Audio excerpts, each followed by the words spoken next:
Salam, selamat pagi Bapak dan Ibu dan saudara-saudara yang dikasihi dan juga diberkati oleh Tuhan kita Yesus Kristus. Selamat berjumpa dalam Renungan Embun Surgawi pada pagi hari ini. Dan pada pagi hari ini saya mengajak Bapak Ibu Saudara untuk merenungkan firman Tuhan dari kitab Injil Matius pasal yang ke-14 ayat 22 sampai 31. Saya akan membacakannya. Sesudah itu Yesus segera memerintahkan murid-muridnya naik perahu dan mendahulinya ke seberang. Sementara itu ia menyuruh orang banyak pulang. Dan setelah orang banyak itu disuruhnya pulang, Yesus naik ke atas bukit untuk berdoa seorang diri. Ketika hari sudah malam, ia sendirilah di situ. Perahu murid-muridnya sudah beberapa mil jauhnya dari pantai dan diombang-ambingkan gelombang karena angin sakal. Kira-kira jam 3 malam datanglah Yesus kepada mereka berjalan di atas air. Ketika murid-muridnya melihat dia berjalan di atas air, mereka terkejut dan berseru, "Itu hantu!" Lalu berteriak-teriak karena takut. Tetapi segera Yesus berkata kepada mereka, "Tenanglah, aku ini, jangan takut." Lalu Petrus berseru dan menjawab dia, "Tuhan, apabila Engkau itu, suruhlah aku datang kepadamu berjalan di atas air." Kata Yesus, "Datanglah." Maka Petrus turun dari perahu dan berjalan di atas air mendapatkan Yesus. Tetapi ketika dirasanya tiupan angin, takutlah ia dan mulai tenggelam, lalu berteriak, "Tuhan, tolonglah aku."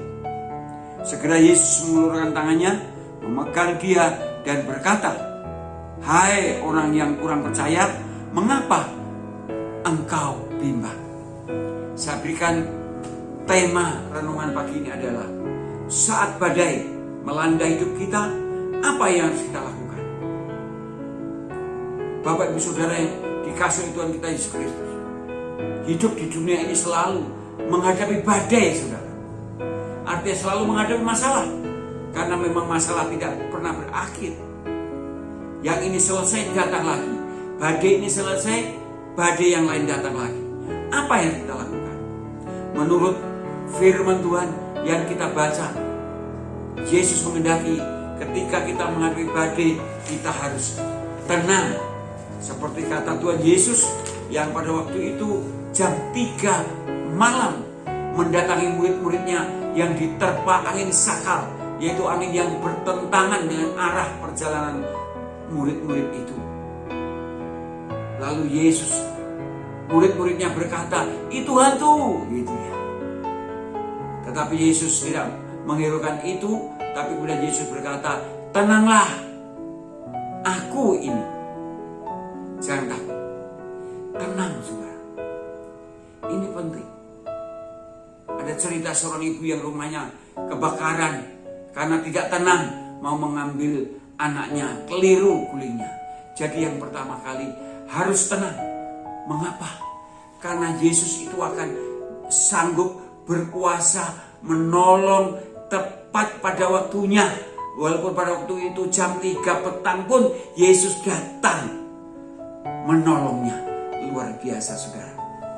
Yang kedua, kalau badai sedang menghantam hidup kita, janganlah berfokus kepada badai, janganlah berfokus pada masalah, tapi saudara dan saya harus berfokus kepada Tuhan seperti Petrus. Ketika Tuhan berkata, "Tenanglah, aku ini, jangan takut." Lalu Petrus berkata, "Tuhan, apabila Engkau itu, suruhlah aku datang kepadamu berjalan di atas air." Lalu Yesus berkata, "Datanglah." Lalu Petrus datang, saudara. Petrus lihat Yesus berkata, "Kalau itu Engkau, suruh aku datang berjalan di atas air." Yesus berkata, "Datanglah." Petrus fokus kepada Yesus, fokus pada perintah Yesus, dan datang pada Yesus, maka dia bisa berjalan di atas air. Saudara, kalau kita fokus pada masalah, justru kita tidak bisa menyelesaikan masalah. Tapi kalau kita fokus kepada Tuhan, datang kepada Tuhan, berteriak kepada Tuhan, bukan fokus pada masalah, maka Tuhan berkuasa menolong saya dan saudara. Makanya jangan bimbang, seperti Rasul Petrus setelah berjalan dan berjalan, waduh kok terasa ada tiupan angin, mulai toleh kanan kiri, tenggelam. Tapi bersyukurlah, karena Petrus langsung berteriak, Tuhan tolonglah. Saudara, kalau sudah hampir tenggelam karena masalah Anda, jangan takut. Berteriaklah kepada Tuhan, fokuslah kepada Tuhan. Tuhan pasti tolong kita. Jadi saat badai, masalah menimpa kita, masalah menimpa kita, saya dan saudara perlu tenang dan harus lebih fokus kepada Tuhan dan bukan fokus kepada masalah. Pasti Tuhan selesaikan semua masalah kita. Haleluya, puji Tuhan. Amin. Selamat pagi dan selamat beraktivitas. Tuhan memberkati kita sekalian.